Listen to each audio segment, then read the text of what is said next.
Le mariage étant passé, nous sommes actuellement à la date à laquelle vous écoutez, si vous écoutez ce podcast le jour même, le 26 juin 2022. Nous sommes mariés le 25 juin 2022 à la surprise générale de la communauté, vu que nous avions gardé la date ultra secrète.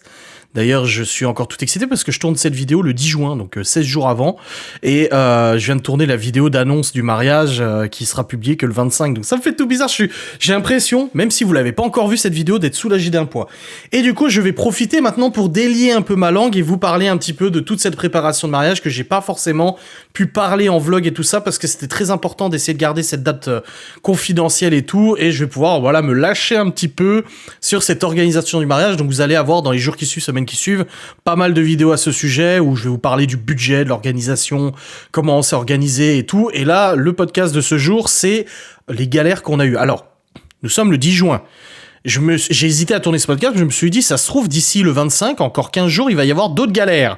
Et ben c'est tout, je ferai une partie 2 des galères. Là, c'est la galère partie 1, et je ferai une partie 2 des galères. Après, nous, on prend les choses de manière très pragmatique avec Laura. Moi, je lui ai dit, de toute façon, il y aura forcément des imprévus. Il y aura forcément des choses qui vont pas aller, mais on est bien aidés. On a une organisatrice de mariage qui gère ça au top, et on a vachement confiance, et on sait qu'on va être vraiment, on va être serein, malgré les galères qui peuvent arriver à droite, à gauche et tout ça. Donc, voilà. Ces petits événements du mariage a fait ça nécessitait pas mal de préparation. Et qui dit préparation, dit rendez-vous, dit machin, et dit aussi galère, comme ça arrive dans la vie, hein, de toute façon, des petites galères par-ci par-là. Et je vous en ai listé quelques-unes qui nous est arrivées. Alors, nous avons programmé le mariage pour le 25 juin assez rapidement l'année dernière, donc ça nous a permis de commencer à réserver, à voir à droite à gauche et tout ça. Donc on a tout de suite pris contact dès la fin d'année dernière avec pas mal de prestataires pour pouvoir aller au plus vite possible, parce que moi j'en ai aucune idée comment on organise un mariage. Mais quand j'ai demandé Laurent en mariage et qu'elle m'a dit bon on se marie quand, je dis l'année prochaine, elle m'a dit tu sais que ça se prépare à l'avance, hein. Je dis mais moi j'en sais rien, j'y connais rien. On a quand même réussi. Il faut le relever quand même, on a réussi. Mais du coup, nous avons une première galère qui est tombée, c'est le vidéaste. On a fait appel à un vidéaste pour filmer notre mariage, accompagné d'un photographe. Donc il devait être de vidéaste et photographe, parce qu'on trouve que la vidéo, c'est quand même quelque chose de vachement naturel, fluide et tout ça. Comme j'ai dit, j'aurais pu le faire, mais le problème c'est que je me marie, donc je peux pas tenir la caméra et me marier en même temps, c'est logique. Donc j'ai dû trouver un vidéaste. Donc on a fait appel à un vidéaste qu'on a trouvé et tout. Ce vidéaste, on a calé la date, il nous a confirmé, machin et tout ça. Bon, on avait vachement d'avance, hein, c'est vers le mois de novembre ou décembre, je crois, qu'on a calé la date avec le vidéaste, donc pas de souci et tout. Et arrivé début de cette année, pardon, janvier-février, on n'a pas fait grand-chose avec tout ce qui s'est passé. On a repris les choses en main vers le mois de mars, donc envoyé les faire-part et tout ça. Et à ce moment-là, Laura elle me dit, recontacte le vidéaste, parce qu'il faudrait peut-être qu'il nous fasse le devis, qu'on paye la compte et tout, normal pour réserver, voilà. Et je dis non, mais c'est bon, t'inquiète, de toute façon, y a pas de souci, il m'a confirmé et tout ça. Cependant, une semaine, 2 semaines après, je le contacte quand même. Je dis salut, voilà, je veux savoir comment ça va se passer pour le mariage, voilà, au niveau du 25 juin, etc. Est-ce que tu peux me faire le devis, tout ça et tout. Enfin voilà, on s'organise comme ça. Pas de réponse.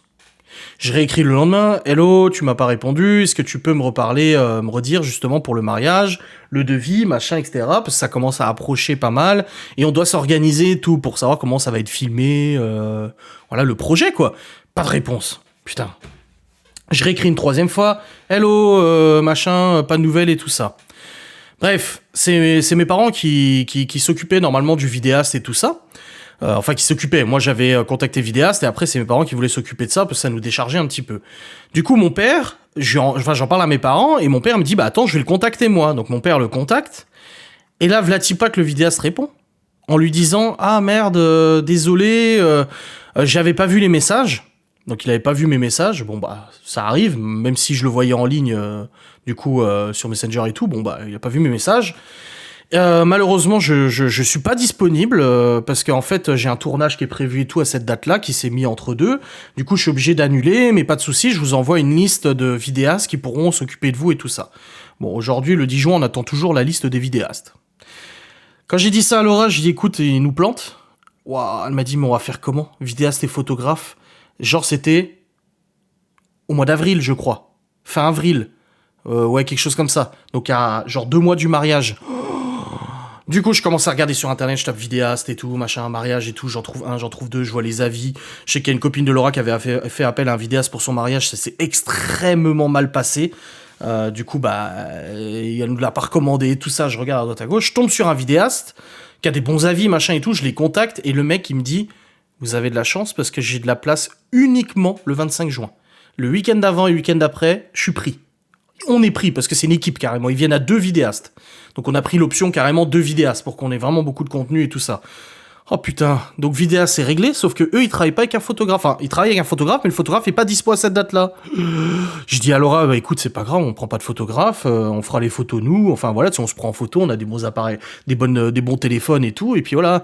Mais c'est vrai que ça enlève un peu de la saveur, surtout qu'on veut du naturel en fait dans notre mariage. On voulait du naturel, c'est-à-dire c'est des photos prises à la volée, c'est pas du allez à vous poser. Non, on veut des jolis trucs et tout, majoritairement, mais s'il y aura des photos posées.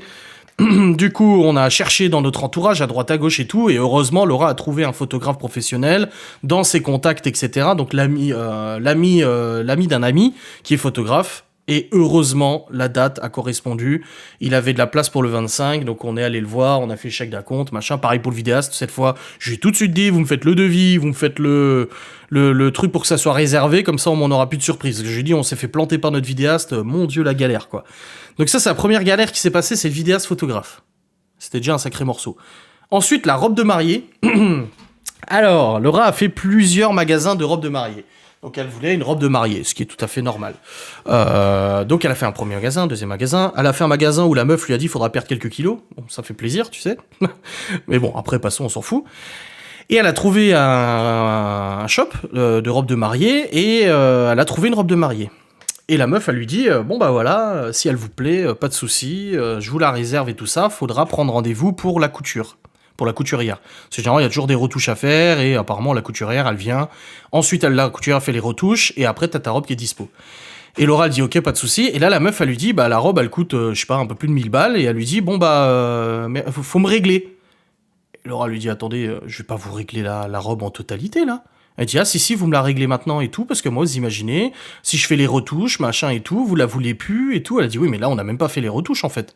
Elle dit, on n'a même pas le rendez-vous avec la couturière, et ça, c'était au mois de janvier ou février, je sais plus. Enfin bref, une galère. Et finalement, après moult discussions, la vendeuse, elle a accepté de prendre un chèque d'acompte de 250 balles, il me semble. Du coup, Laura, elle rentre avec le chèque, avec la facture et tout. Elle me dit, bon, bah, j'ai payé un acompte, mais ça a été galère. Elle voulait que je paye la totalité. Je dis, mais on paye jamais la totalité tant qu'on repart pas avec le produit. Je dis, c'est n'importe quoi, ça. Alors, dites-moi en commentaire si c'est normal, mais voilà. Et du coup, elle dit, bon, bah, y a plus qu'à avoir le rendez-vous avec la couturière. Et ensuite, je récupérerai la robe et il faudra payer l'intégralité. Ok, pas de souci et tout, machin, voilà. Du coup, je fais le virement à Laura parce que c'est qu'à payer par chèque et tout. L'acompte, il est fait, il est débité, pas de problème.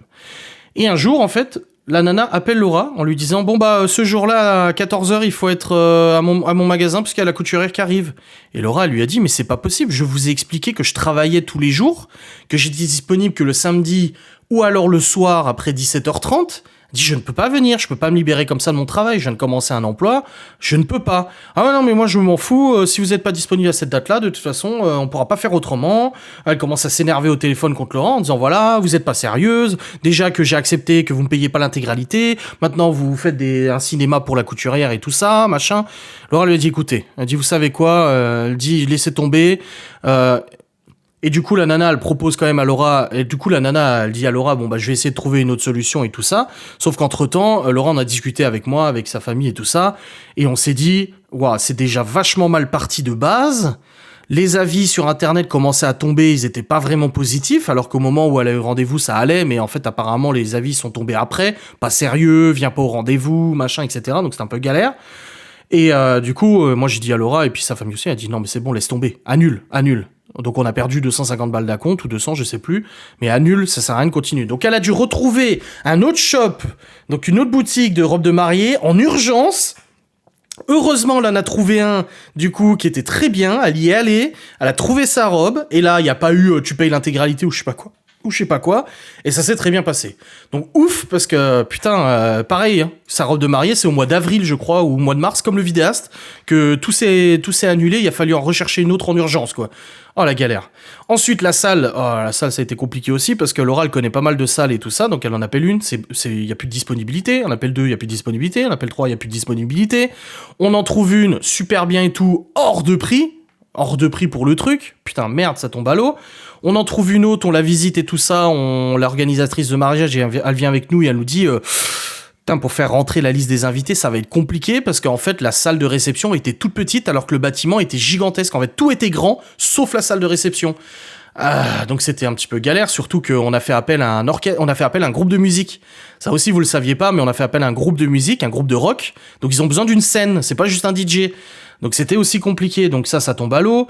On trouve une autre salle, mais elle était quand même à une demi-heure, 3/4 d'heure de chez nous, donc ça faisait quand même vachement de temps aussi pour les gens après la mairie et tout. Pour au final réussir à trouver la salle, donc on a trouvé une salle pas loin de chez nous et tout ça, et la salle correspondait bien en taille, en agencement, en machin. Alors il y a toujours des petits trucs qui vont pas, mais bon, on sait faire des concessions, il y a pas de souci, et on a réussi à trouver la salle finalement. Mais on en a visité plusieurs, on a galéré, enfin c'était un vrai bordel. Autre chose aussi, trouver des gilets. Non, mais tu sais, on était tous habillés en costume, mais tranquille, tu vois. Mais on voulait quand même un gilet sous la veste de costume. Tu sais, les petits gilets comme Peaky Blinders, machin. Putain, mais c'est la galère à trouver ce genre de gilet. Autant le costume, ça a été vite rapide pour Malone, moi et les enfants. Malone, les enfants et moi. Mais autant pour ça a été une vraie galère. Tu n'en trouves nulle part. On en a trouvé dans un magasin de mariage, 200 balles le gilet. Enfin, 133 € celui de Malone et quasiment 200 balles le mien. Je dis, bah, vous rigolez ou quoi? Je vais pas foutre 200 balles dans un gilet que je vais porter une soirée, quoi. J'ai dit, mais y a pas moyen de trouver et tout. Donc, on a galéré, on a fait tous les magasins qu'on pouvait pour trouver des gilets. Personne n'en avait. Alors, ils ont des costumes, des vestes, des machins, mais ils ont pas de gilets. Pour finalement qu'on en trouve sur Amazon. Donc, on a commandé sur Amazon nos gilets et on les a reçus et ils fit super bien. Et on a payé ça, je sais pas, 30 balles ou un truc comme ça. Pas eu besoin de claquer 200 balles, quoi. On préfère claquer plus d'argent dans le groupe de musique plutôt que dans des gilets, quoi, tu vois. Enfin bref, voici un petit peu la liste des galères qu'il y a pu y avoir. Donc je suis content de vous les partager, ça fait du bien de les sortir un petit peu de ma tête. Voilà, je vais pas vous mentir, ça fait vraiment du bien. Dans tous les cas, j'espère que ce petit podcast vous aura fait plaisir. N'hésitez pas à me dire en commentaire si vous l'écoutez sur YouTube, si vous aussi vous avez vécu des galères lors de votre mariage. Je suis très très curieux de le savoir. Je vous fais des bisous, je vous dis à très vite. Salut.